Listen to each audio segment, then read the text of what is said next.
Hi, everybody. We good? All right. Hi, my name is Dibona. I'm Google's Open Source Programs Manager.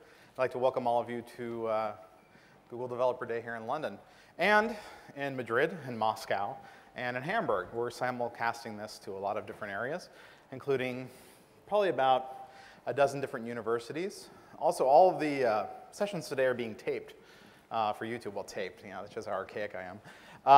It's being recorded for YouTube, and so they'll be up probably tomorrow. So if you miss anything, you can go ahead and re-watch.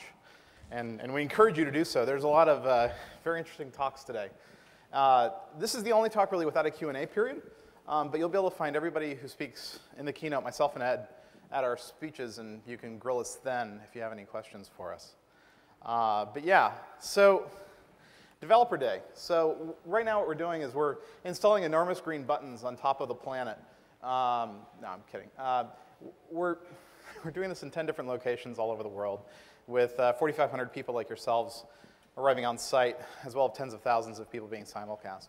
So this is a really big effort for us. And it's the first time we've kind of done this as a company. We've done small events where we've spoken to people and stuff. But this is the first time we sort of went a little crazy and decided we wanted to talk to everybody at once, which is a very Google kind of thing to do.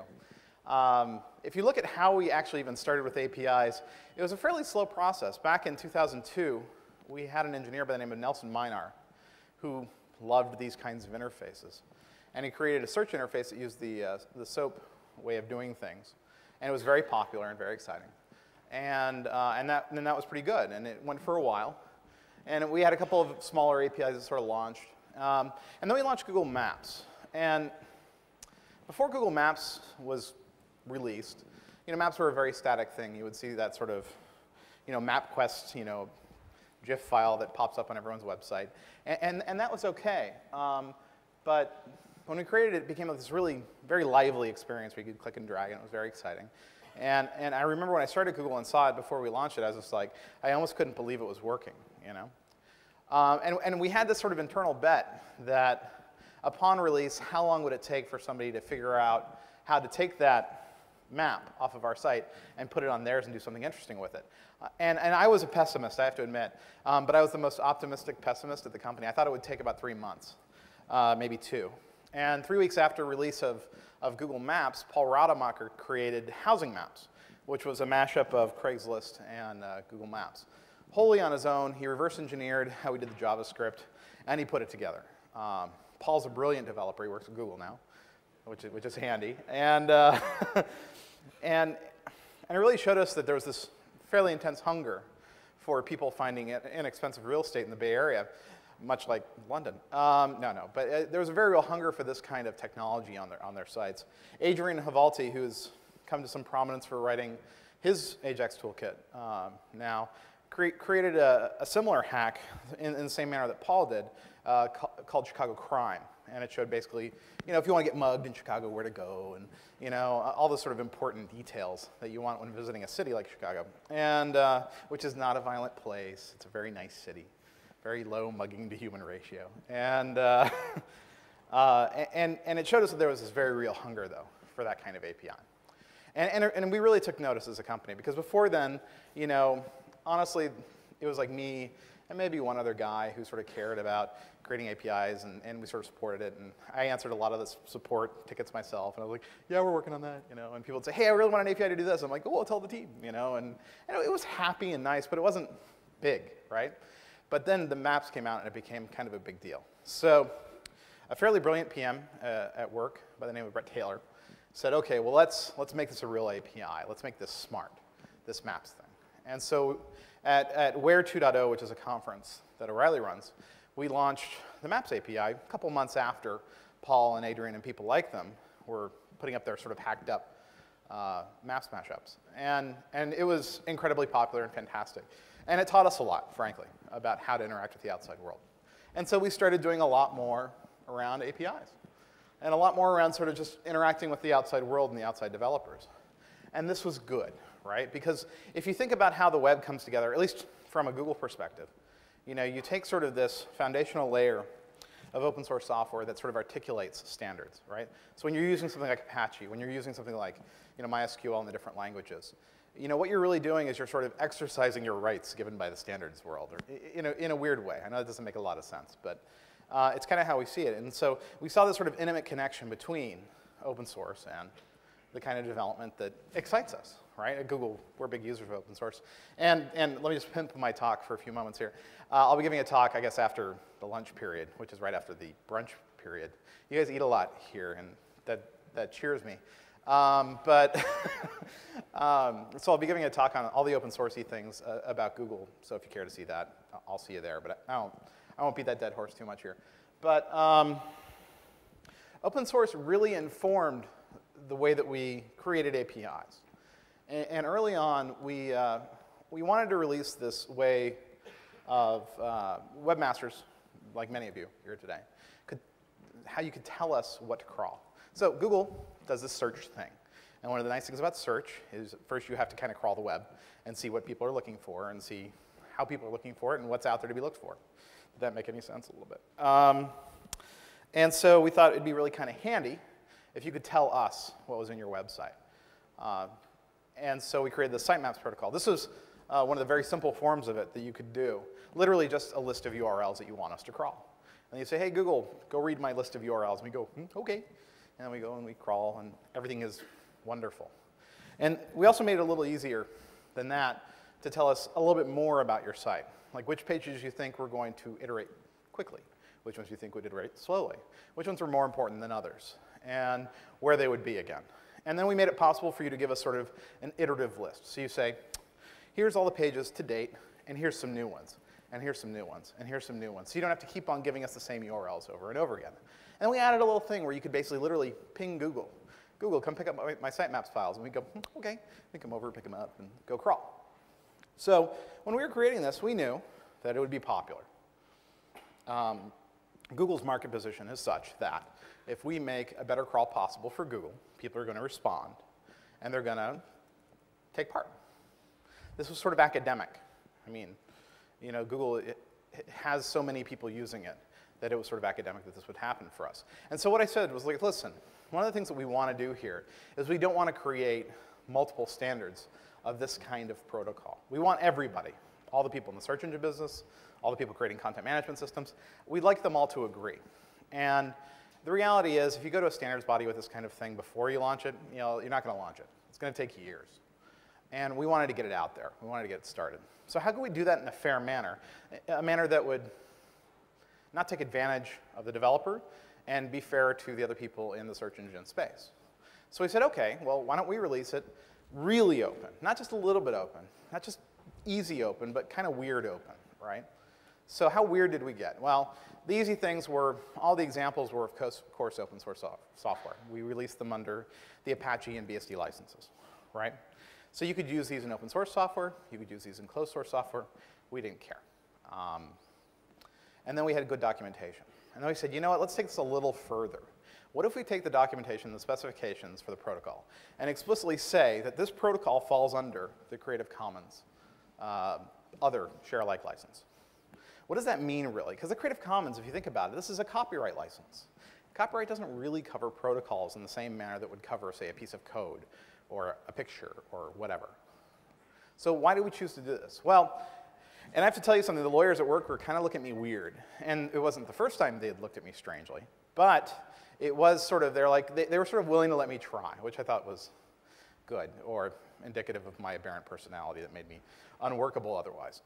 So we released sitemaps under this regime, under this sort of very permissive regime, because we wanted developers to know that if our competitors, people who have said they don't like us, start adopting this protocol, that we were cool with it. And in fact, that we were encouraging it. Because none of you wants to write 3 different kinds of sitemap files. That's a huge waste of your time. And the reality is you wouldn't do it. You would pick one. And none of you would pick the same one. And so the web would remain a little more brittle. And that's not good for the web, right? So we did this, and it was really successful. Sitemaps was going to be successful, like I said. But it was 2 or 3 orders of magnitude more successful than anybody expected at the company. So we're kind of taken aback by it, I have to be honest with you. And we weren't wholly prepared to crawl that many URLs, although we got there. And it was pretty remarkable. And again, I was the pessimistic optimist. I thought it would take about 3 months for other firms to start crawling sitemaps files. It really took them about 5, which I was kind of surprised it took that long. But shortly after that, you know, the flaws in the sitemaps protocol presented itself, and because like it didn't allow for like regular expressions and ranges and this other stuff that would be really useful. So Microsoft and Yahoo came to us and they said, hey, what would you think about adding those kinds of features and some other very, very smart ideas about how to extend the protocol? And most importantly, of course, they wanted the ability for the users to be pinging Microsoft and Yahoo as well. And we were actually very open to it. I mean, there was a reason why we used the Creative Commons as a license, because we were truly open to making the best protocol possible for all of us. And so we revved it. We brought out sitemaps.org as sort of like this third-party container for the protocol, and it was very successful, and it was good for everybody. And this is where it starts getting weird, and I'll talk about why Google does all this stuff. And we'll see if you actually believe me when I say Google really does believe what's good for the internet is good for Google, because we think we're really good at doing our work on the internet, right? So if the internet is bigger and more useful, that's good for us. So anyway, so that's what we did with sitemaps. And that worked out really, really well. So we thought, well, can we do this for all of our APIs? And the answer sometimes was yes, and the answer sometimes was no. And sometimes it was universally yes. Like for instance, every every example that we make for an API is under an open source license that's readily usable for both commercial and open source development, right? We thought that's just something we can just say, boom. And then we said, well, what else can we just say? Well, we can take our documentation, make it all available under a Creative Commons license. So if you're writing a book, or you're writing something that's based on that API, well, you can just cut and paste from our documentation. You can do what you will with it, right? And then for many of the APIs, we're just going through systematically and saying, well, which ones can we just release the protocol for? And we're still in the middle of this process. It's not done. But as we bring out new things, like Google Gears and others that you'll hear about today, it's pretty good. It's working pretty well. And it's something that I personally find a great deal of satisfaction in, because I've been there. I've been writing to specifications from many, many companies over the years. And they always change, and they always break, and they always want me to go along with them. And I always sort of wanted not to. And so, and maybe this is why I'm so into open source software, because open source software never says to you, you have to upgrade, you have to iterate, right? But anyway, so I wanted to bring some of that to our APIs. And it is true that we really honestly believe that what's good for the web is good for Google. And therefore, what's good for web developers is good for Google. And that's why we do so much of what we're doing now with APIs. And there's another thing about all this. You notice that I didn't say the Google Creative Commons license, and I didn't say the Google open source license. And the reason I didn't say that is because we think it's bogus to create our own licenses when there are plenty of just absolutely great third-party controlled, trustable licenses out there that articulate all the desires that those Google X licenses would have done. So we don't use those things. We use the Apache license. We use the BSD license. We've used the GPL, the LGPL, the CDL. You get the point. Because there's no need for us to do that extra work. And frankly, who are you more likely to believe when I say that something is open source? Just the Google license or the Apache license that has been in use for the better part of a decade and a half now, right? So anyway, let me continue. So how are we applying this to Google Gears? Google Gears, how many of you saw the announcement I go Google Gears? Just raise your hand real quick. OK, good. So Google Gears is basically a toolkit that does some very simple but very important things. It allows you to create basically offline versions of your websites in a very smart way. And it also has a little bit of thread pooling, so you can do exciting things. So you have to go to this talk. It's in your programs, it's called like new Ajax API stuff, because we want it to be all launchy and secretive, right? But you got to go see this. But that's all licensed under the BSD license. So if you think about it, so Google Gears is in essence something you add to your browser. And we've already added it to Firefox on OS X, on Windows, and on Linux. And we've added it to IE on Windows. So we've got the big four, right? Ish, We're working on Safari and Opera support. That's coming out soon. But you know what? I can guarantee you that we're not working on, and we probably won't work on, the Dillo open source browser on a 1999 Spark 64 platform. And we're not going to work on, supporting the Nokia 6100 cell phone from 1999 or 98 or whatever the hell that thing came out. And the reality is, maybe you'd want to. Maybe those people who are big fans of that want to. You know, this is sort of, Europe's always been very friendly towards alternative platforms. And I say alternative, and I probably shouldn't say alternative, but like the Amiga, right?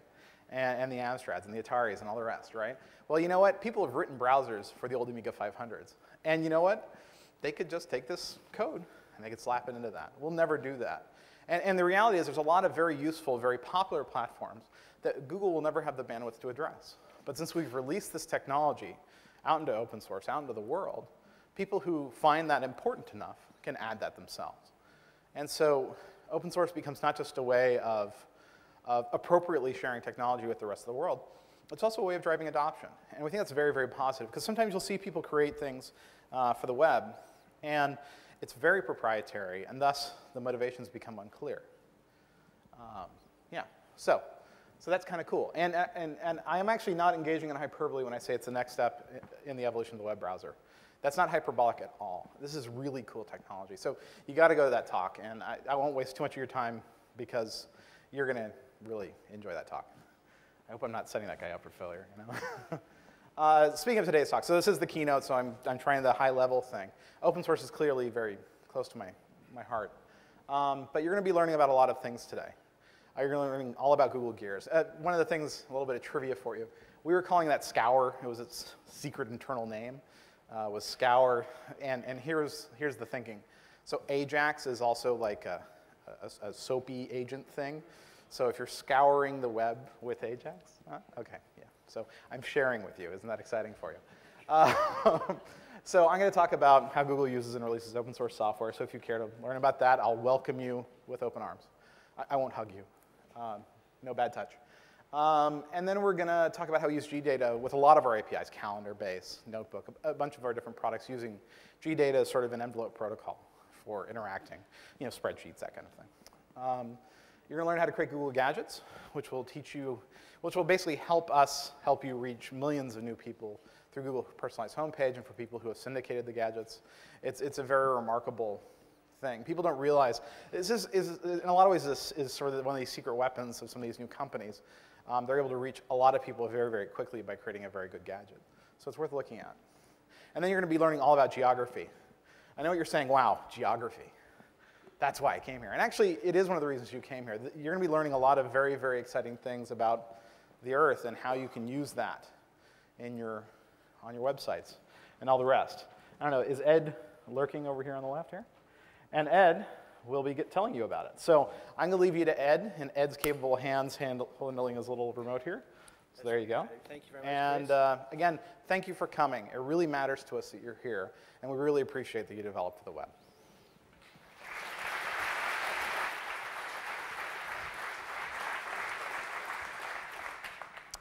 Okay, let me also welcome you as a Brit here in London. Really pleased to see all you here. And of course, hi to all of you on the internet. Hope you're enjoying your lunch, I guess. Sitting in front of your terminals, eating your sandwiches, drinking your coffee. Don't worry, you guys, as Chris said, we've got lunch for you as well. You've only got half an hour to wait, and then we'll feed you again. We're very generous here. So I get to talk to you for the next half an hour about geography and why we at Google think geography is important. I absolutely will admit to being a manic geographer. I love geography, I love maps. That's why I do the job I do. And probably many of you in the room have a vague interest in geography. You may well have used our Maps API. But what I want to try and explain today is actually how deeply embedded geography may well be in many of your applications, and how the tools that we've developed here at Google to manipulate geographic information may be relevant to perhaps more of you than you might imagine. Okay, so really we're going to ask for your help here. Most of today is going to be about engaging with you and asking you to help us in building the web, making the web a better place. And in geography in particular, your input, the applications you create, and from a geographical perspective, the information, the data that you create is really important to us. Information clearly is important to Google. It's right there in our mission statement. If you go to google.com and you go to About Us, you'll find up there, right near the top, is our mission. And our mission is to organize the world's information and make it universally accessible and useful. And the useful bit there is very important. Now, for us in the geography team, the geo team in Google, we clearly take that mission straight to our heart. That's important for us as well. But what we do is we think, well, actually, we can add an element to that, okay? So we have our own sort of little spin on what that mission statement is. And we add that geographical term to organize geographically the world's information and make it universally accessible and so on. Now, why is that important? Why is that relevant? Well, because actually a lot of the information that's on the web, a lot of the information that you process in your day-to-day lives is actually geographical. It's about a place, a location.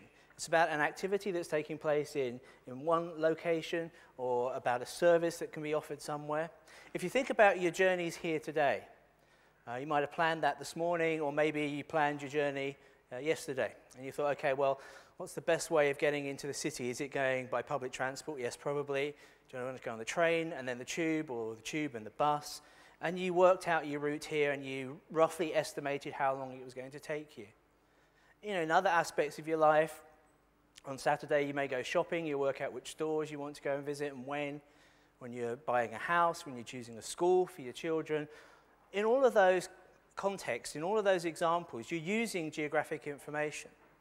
It might not be explicit. It might not be information that has latitude and longitude attached to it. But an awful lot of information that we process, that we use to solve our day-to-day problems, is geographical in its nature. Now, sometimes you repeat something enough that it becomes true. Well, in the sort of geographic information industry that I come from, this 80% figure is often said, well, 80% of the world's information is geographical. Now, again, what we're saying here is it's not explicitly geographical. It won't necessarily have latitude and longitude or a national grid reference attached to it, but it's about a place. And that place might well help us sort out those billions of pieces of data on the internet and make it more useful to people. Because there's a very basic principle at work when we're dealing with geographic information, or we're dealing with information about locations. And it responds to what's called the first law of geography. Now, clearly, me being, as I said, an out-and-out geographer, this is what I believe in. Waldo Tobler here, this academic from the University of California in Santa Barbara, came up with this idea of the first law of geography. Everything is related to everything else. But things that are near to each other may be more important, may be more related than those things that are distant. Now, if you think about that, well, that's really logical. If you're out in the evening and you're having a meal at a restaurant, and you might want to then go to a bar, well, bars that are close to where you are going to be more interesting than bars that are a bus ride or a tube ride away. So you're thinking, okay, well, that seems to make sense. But a lot of the information that we have within the applications that we built or that our users are building, also that contextual information, things that are close as opposed to things that are further away, are also more important. Is that another way of perhaps ordering searches? Saying, well, actually, we're more interested in things that are close rather than far away. Because basically, the context by which we view information is really important. Let me show you an image. And, okay, this is a small audience here, and well, maybe there's tens of thousands of people are watching on the internet, so I think I can be frank here. I'm a bit of an anorak when it comes to aeroplanes. I like aeroplanes. When I was a bit younger, I did do a bit of plane spotting, but I've got over that stage now. My anorak is safely locked away somewhere. So when Google Earth came out, like lots of other people, went exploring, zooming in, looking at different parts of the world. And, I know a lot of people are interested in looking at, trying to find naked women on beaches and sunbathing and so on. My interest was finding aeroplanes. Sad, I know, but that's what keeps me occupied. So I love this image. This is great. Here we are. We've got an airport. We've got some aircraft taxiing around. If you were a real geek like myself, you might even recognize the airport from the shape. Schiphol Airport, you'd say, in Amsterdam. No, probably not many of you would have recognized that. Okay, you say, well, what's so interesting about that? Well, I'm going to provide a little bit of context now. So you're looking at that screen, you're looking at the view. Let me just pan over a little bit. So there's the airport that we were looking at.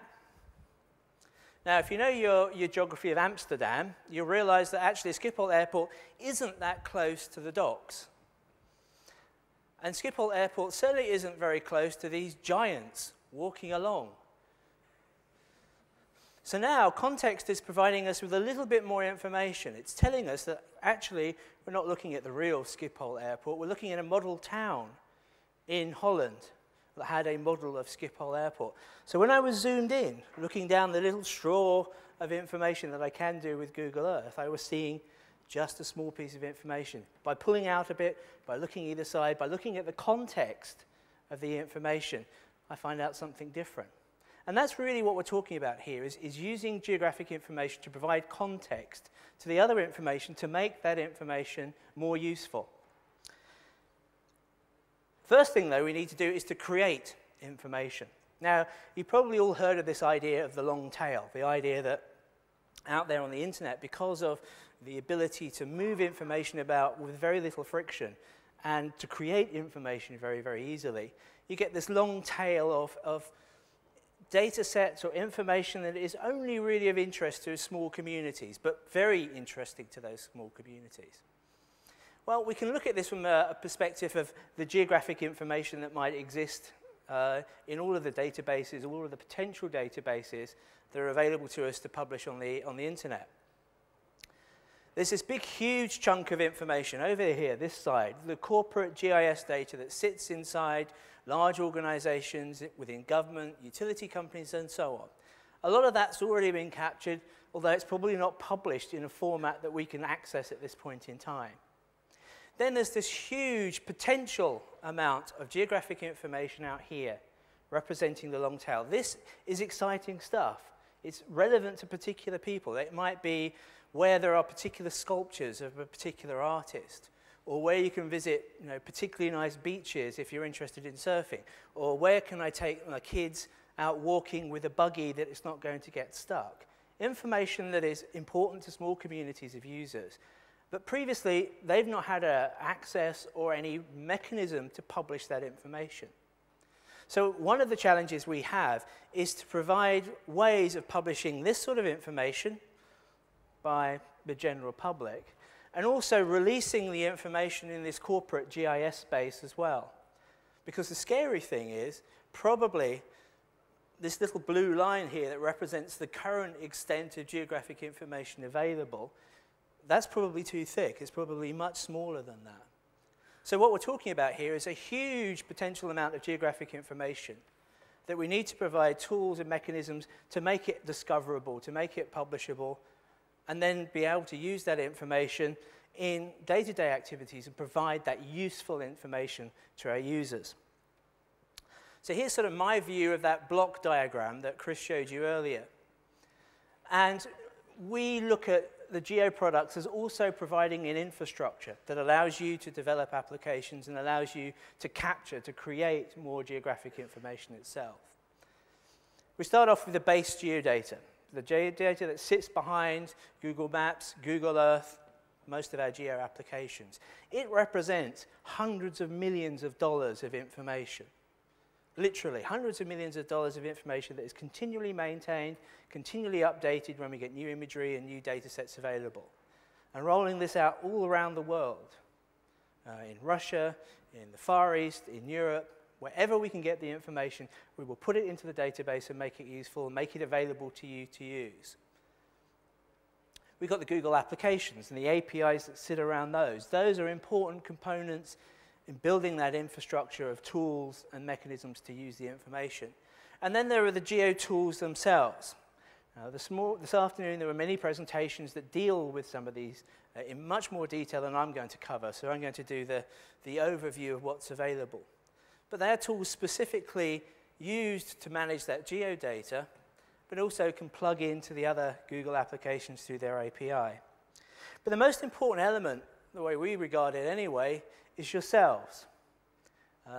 You know, Time magazine every year run the Person of the Year, and they've been astronauts and politicians in the past. And this year, recognizing what's going on with the web, Web 2.0, and the development of user-generated content, I think quite cleverly they said, well, actually, the Person of the Year this year is you, the user, because you are providing new information, you're building the applications that are making the web the tool that is as fantastic and as useful as it is today. And I think that's a really important point to note, and we're coming back to that today, is that we really need your innovation and your creativity with the infrastructure that we're providing to build the better web. So those are our building blocks. Let's focus in now on the geo tools themselves, what they can do, the changes that we're making, and so on.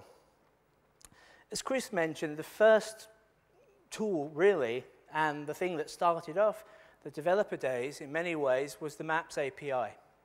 And it's difficult now to sort of think back and remember actually how difficult it was and how complex and how expensive it was to put a map on your web page 3 years ago.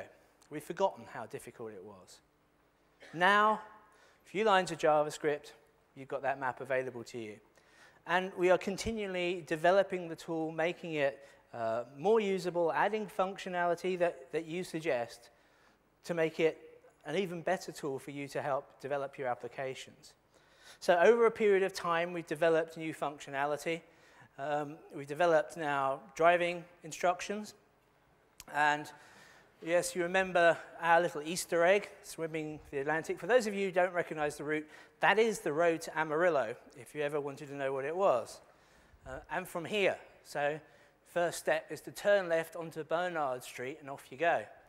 But that's available to you to use in your applications. And what we want to do over a period of time is to make all of the functionality available for you to use in your applications and for you to customize. Now, Chris mentioned earlier on that we originally announced the Google Maps API at the Where 2.0 conference a couple of years ago. This year's Where 2.0 conference that was held earlier on in this week, we introduced the latest development in Maps. At the moment, there's no API to this yet. We're working on it in due course. This is what we call Street View. And for a number of American cities, what we've done is created what are called immersive photographs, that you can actually navigate along the cities. You have a little yellow man that moves around. You can drag him about. And for where that guy is, you can have a screen that you can control. You can pan and zoom around and see what it's like to be in that part of the city. And this is an incredibly powerful tool. I recommend you all have a go at playing with this. You can zoom in on these images to a quite incredible level of detail, so much so that you can read street signs. Now, what's interesting about this, and why we think this is going to be quite exciting, is that this is a much less abstract view of the world than a normal map. Now, a lot of people still have trouble understanding a map, understanding the view from above. But if you actually put it down onto the perspective that you would have if you were moving around that city, you get a really good sense of what that city is like. A really good view and understanding of why this part of San Francisco feels different to this part of New York or this part of Las Vegas. Now, this is something that we will build up over a period of time and introduce to other geographies when we get the opportunity to. I said that importance of being able to open up and make universally available geographic information is really important, and it's very important in a mobile setting, because geographic information is actually really, really valuable when you're out and you're about and you want to find out things that are close to you. So we're really proud of Google Maps Mobile. A lot of the development effort is done here in the UK for this. So there's the basic interface that you'll probably know and love, and I hope most of you had a go at using Google Maps Mobile on your application. Google Maps is also, the mobile version of it, is also behind the mapping application in the iPhone. And those of you might have picked up that only the second ever demonstration of the iPhone happened yesterday at the Where 2.0 conference, where Michael Jones, who's the CTO of the Geo part of Google, actually demonstrated the application there. So we're very excited about this, and it's good to see that even the big guys in terms of Apple here are making use of our APIs. Now, my job's actually quite easy now. I can go and meet people in the pub, or if I sort of meet people at a party, they say, what do you do? Well, I work with Google Earth. And they go, oh, Google Earth, love it. I've used that. It's probably one of the only geographic information applications to make The Simpsons, which is quite a good thing, I think. But it's not easy to, it's not difficult to understand why people have that reaction. They immediately connect to, oh yes, heard of that, or I've seen it, or I've used it. 200 million downloads of Google Earth since we released it. It's an incredible number. And it represents the population of what? UK, probably France, Germany combined. That's a pretty incredible number of potential users. Now, the exciting thing, clearly, is that wonderful user interface, the ability to be able to zoom in, pan around. And if you see the demonstrations later on this afternoon that we've got lined up for you with Google Earth, it's just awesome to watch. But it's also open. It's also a development platform that we want you to help us build a much richer web using. One of the key elements of Google Earth is the fact that you can add content into the database. The database is open, but you can add your own information. The method to do that is a language called KML, an XML language for describing features. Those features might be a simple location. This is where I went on holiday. This is where I took this photograph. They may be more complex features where you've actually overlaid an image onto the existing imagery that's in Google Earth. It might be a three-dimensional feature. Very well-structured and increasingly an industry-adopted way of describing geographic information, because it describes not only where something is and the shape of it, but also how to visualize it, how to view it, how to produce a very dynamic and interesting view of it. Now, what's quite interesting for us as a point of view is that we're beginning now to see KML being adopted by lots of different companies, potentially some of our competitors using it, but also it's being used as a way of being able to encapsulate other geographic information. Remember in my long tail diagram, we were talking about at one side there's a lot of corporate information sitting in databases. Well, you can use KML to expose that corporate data to make it searchable. So you can actually find the information using the search box either in Google Earth itself or the standard search box from Google. How do you create the content? Well, for simplistic KML files where you're dealing with basic geographic information or the location of a point, very easy to do. It's just a simple XML document. But if you're dealing with more sophisticated, more complex data, then you might want to use more complex tools. And we acquired a couple of years ago a company called SketchUp, and they've developed the SketchUp tool that allows you to create architectural or three-dimensional models. This again is a free download, and I would recommend all of you have a go, download it, and if you do nothing else, build a model of your house and put that house into the Google Earth database.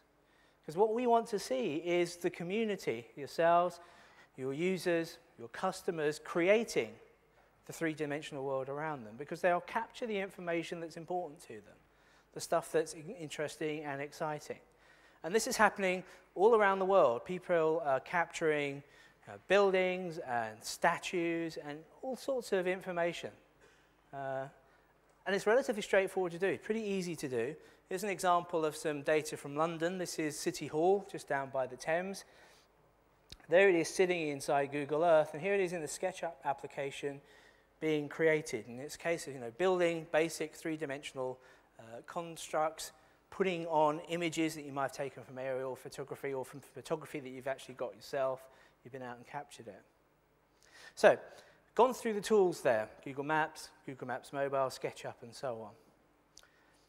Now, why are we doing this? Why has this all taken off? Why is it so popular to start combining this geographic information? Well, clearly this is where mashups come in. And this is the very most simple, basic view of what a mashup is, for those of you not really aware. I can't imagine there are many in the room who aren't. But the basic idea is you take a source of information somewhere. In this case, we're taking the BBC's news feed, and combine that with some mapping information, the mapping information providing context. So here by combining those together, you produce a map of news stories. So the application that has been created here that sits on top of the BBC's data is working out place names and putting those place names on a map. And it begins to give you, a different picture of the world.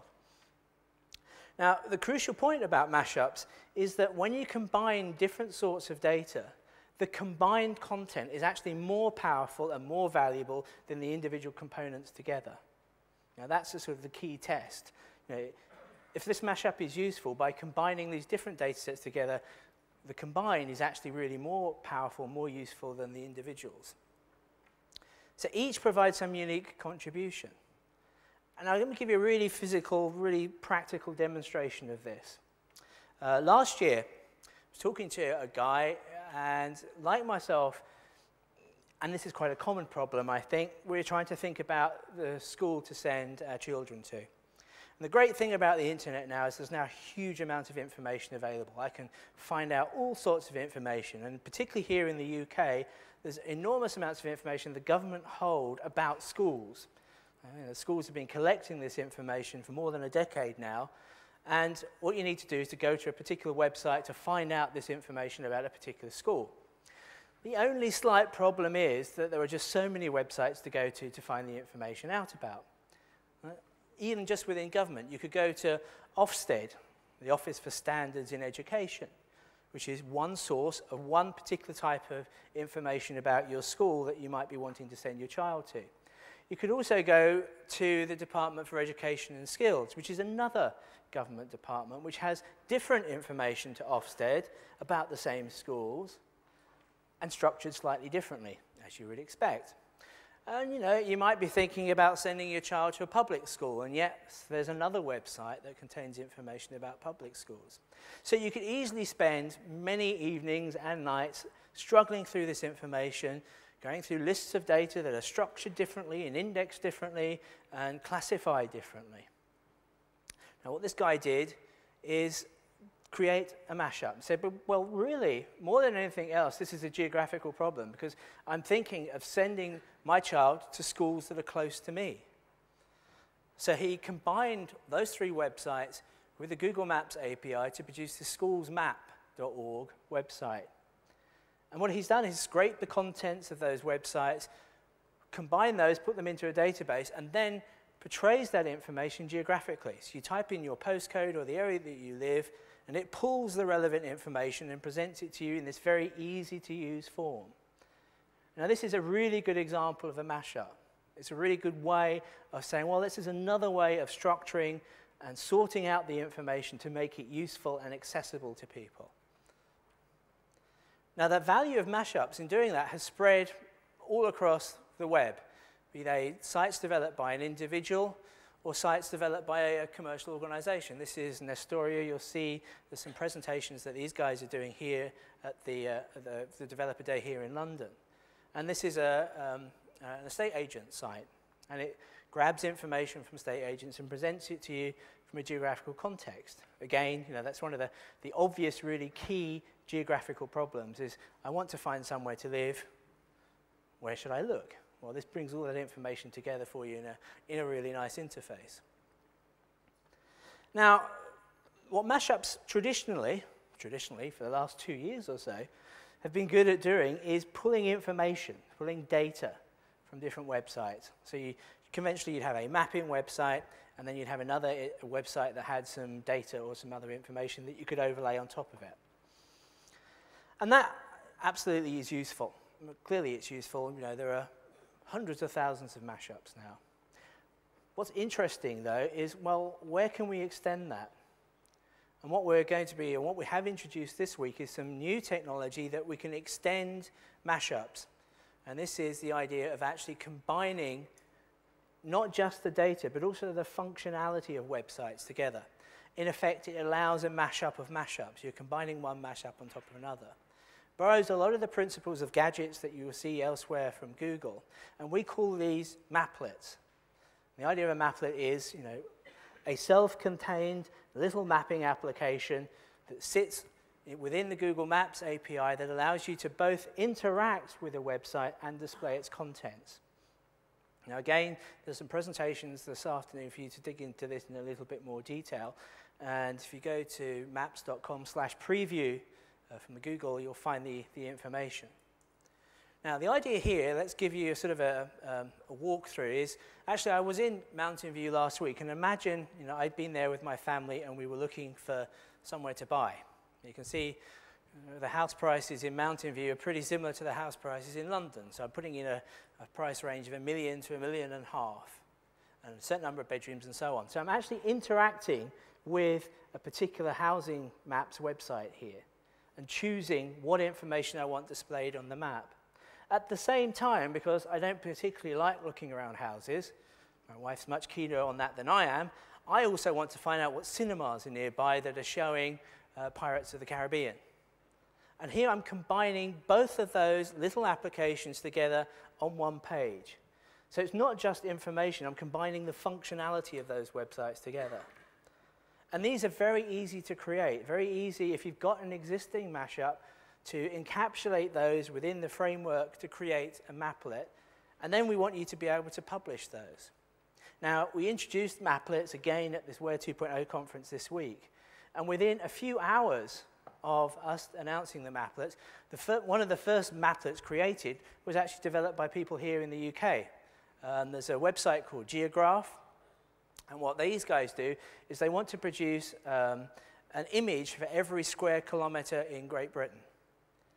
And what they've done is they built the maplet infrastructure around their mashup, and now you can have those images displayed within all the other maplet applications you've got. So, within hours, this new functionality was being deployed. So the basic framework, the basic idea here is we have a sort of broader Maps API that allows you to encapsulate the functionality of your particular application, combine it, bring it together to produce new applications themselves. So here, for example, you might be bringing together information from the Google Maps to provide your basic framework. You might be getting information about weather, the Chicago crime website that Chris was talking about. You could even begin to do some sort of analysis. Say, well, the crime patterns change with weather. All sorts of connections that you can start to make by bringing this information together. Really begins to get exciting. You think about combining the other Google applications as well. You go in and get contacts out of Gmail and see where your contacts are. Where are they at this particular point in time? All sorts of applications might be developed. Now, clearly, we don't know what those are going to be. We're building the framework, those building blocks for you to build the applications. And importantly, and this is very important from us, is we need to give you the opportunity to publish those maplets. So there's a gallery in the same way that there's a gallery for KML files for the maplets that you've created.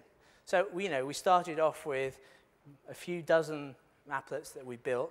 We expect this to rapidly increase in size as you, the developer community, start to build your own maplets and start to put them on as well. So this is quite exciting, and it's early days for this. We'll see how it develops. But it's really getting in above just viewing a maplet as a few data pins on a map, starting to look much more at that underlying functionality. So what are we actually looking for? What we really need from you guys is your creativity. A sort of a takeaway from us is we're going to provide the infrastructure. We provide the building blocks, both in terms of the Maps API, but in the other APIs that we have for all the other Google applications. And as we increasingly build more applications and more APIs, there's going to be a richer toolbox, a richer collection of blocks for you to build your application. But we very much expect you to start to use those toolboxes in whichever way you feel is interesting or whichever way you feel is exciting. And what we really need to do is to connect to you for you to tell us the sorts of things that you're interested in building. So from a geographic point of view, we want you to continue to use the Maps API. We want you to look at using the Maplets API, the extension on the Maps API, to see what other things that you can build. That's going to be interesting. We want you to start to contribute to that GeoWeb. Remember that long tail diagram? What's really important is that we start to expand that amount of geographic information that's possible, i.e., either harvest those big corporate databases that are already there, make them searchable, take the content, express it in more standard forms, in KML, in GRSS, things that we can search, or provide tools for the individual to create information. You know, the sites of the walks, where the statues are, where that information is useful for people. So we can start to really expand that. Because ultimately, as we said, it goes back to the vision of Google. We want to find and make information that's useful to people, and we want to bring that geographical part to it as well. Okay, that's all I wanted to cover. Now, remember, those of you that are here, downstairs, we've got some lunch ready for you. We need you to be back to the various lectures and the various talks that are going on this afternoon at 1:45. You got anything else to add, Chris? Yeah, actually, we actually have a few minutes if you want to take a couple of questions. Okay, I'm happy with that. So I think we have like, what, 10 minutes? Well, yeah, okay. So there's some wireless mics. We need you on the mic so that people in other countries can hear you. Here and right over there. That one's nearest to you.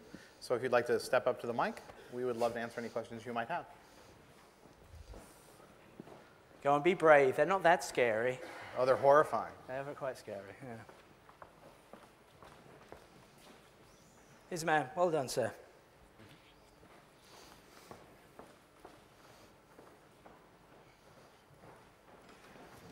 Yeah, this isn't about maps particularly, but about Google and the. I wanted to try out Google Gears, so I went along to the page and I was going to install it, but I came across the user agreement. Okay. And it's an 8-page document. It's displayed in a little box at 7 lines high. And one of the things in it is that I have to agree to let Google install software on my computer, both in relation to Gears and also other unspecified modules. It really is an unreasonable agreement. And I want to know why Google has that kind of provision, and isn't this actually going to impede the deployment of something like Gears if you want people to agree to something so draconian? So I wasn't involved in the creation of that document, but I think the reason that's there is because Google Gears has the ability to store full JavaScript modules within it. So I think that might be to cover our butts with regards to installable modules. I'm not really sure, though. I'd have to go and look at it again. But my email address is cdibona@google, and if you ping me, I'll be sure to find out and get it changed. Okay, will do. Yeah.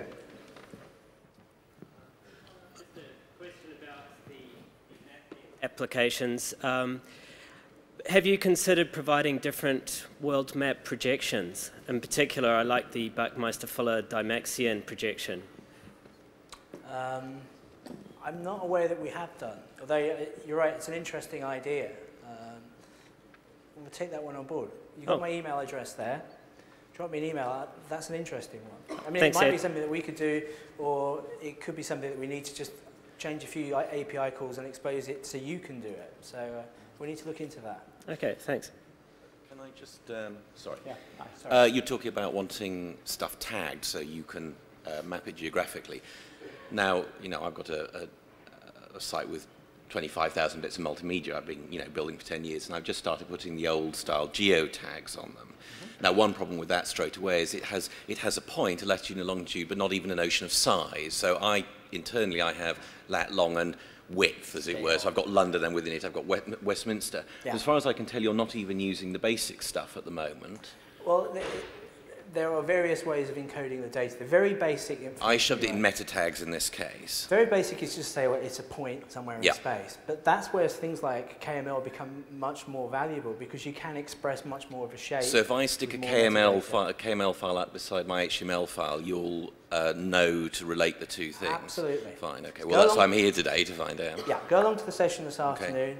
They'll explain how Okay. you can use KML to make your other multimedia or other documents searchable geographically. But can I suggest just that you try and pick up the meta tags anyway for when people put them there? It's no harm to try and use it, and it's there. No, you're absolutely right.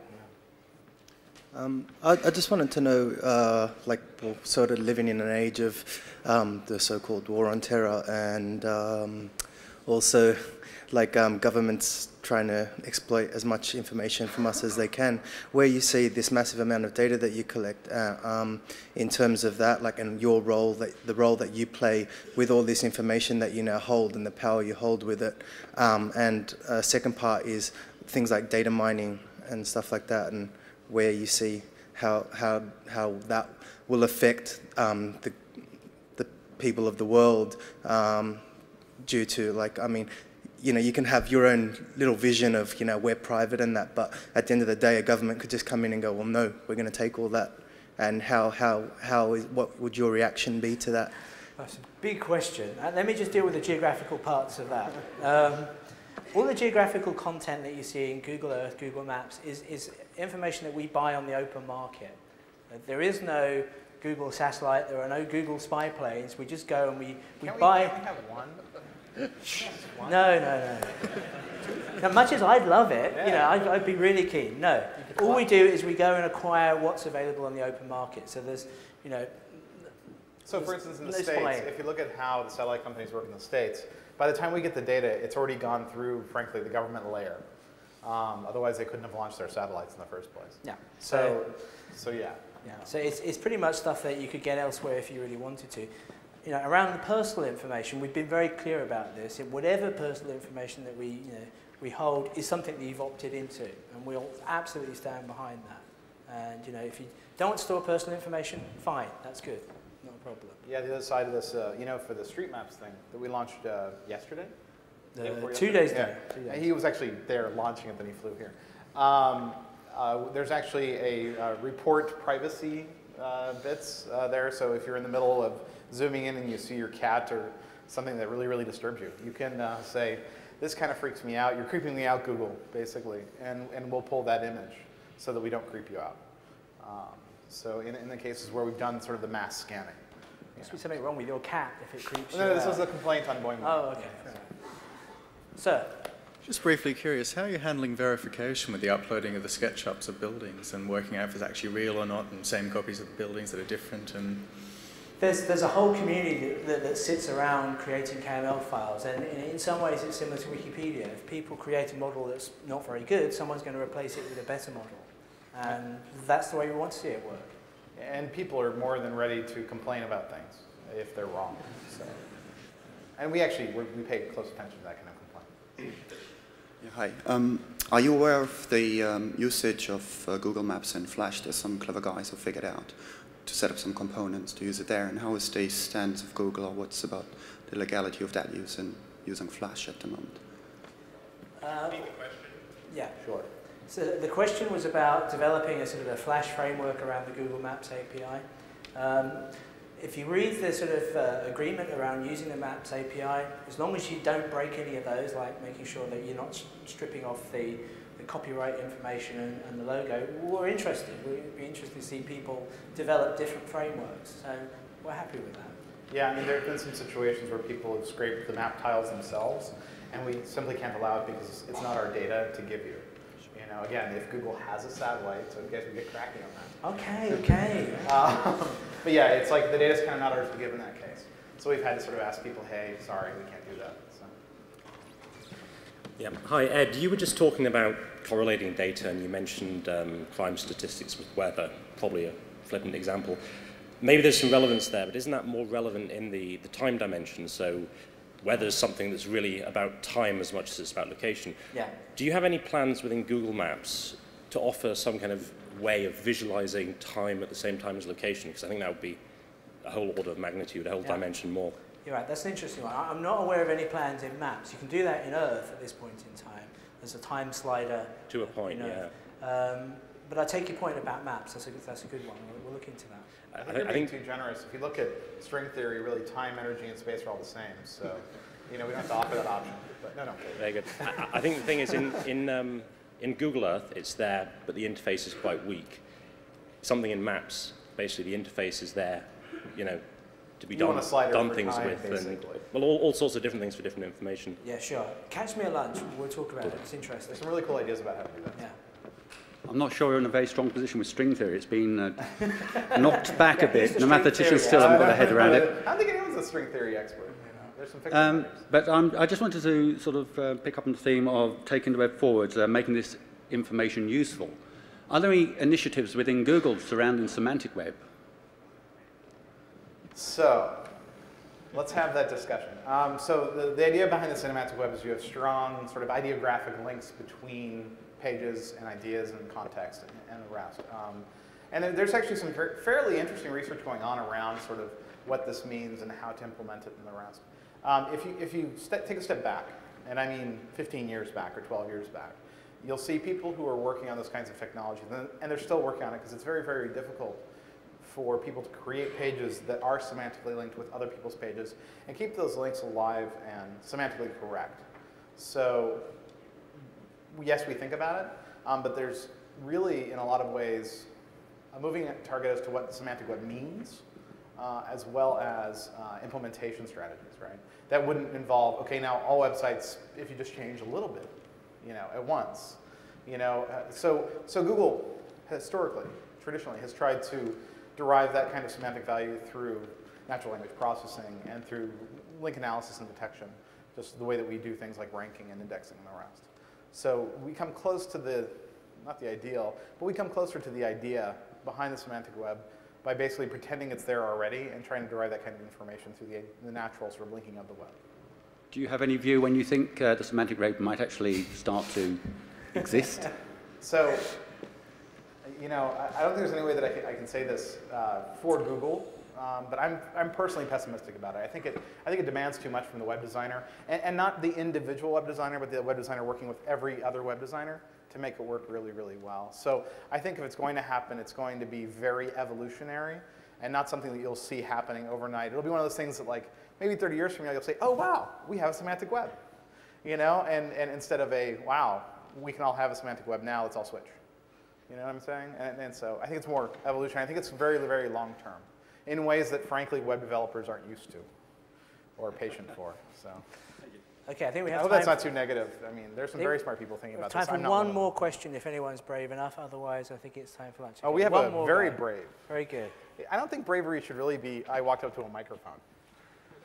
Well, not everybody else did. This is your finest hour. Okay.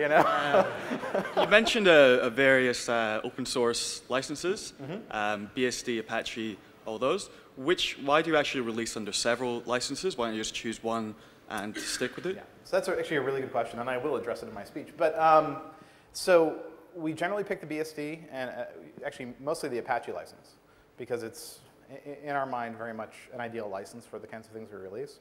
But for instance, when we released libjingle, which is the signaling specification for Google Talk's voice component, we wanted it to be compatible with the very popular third-party and open source programs that were out there.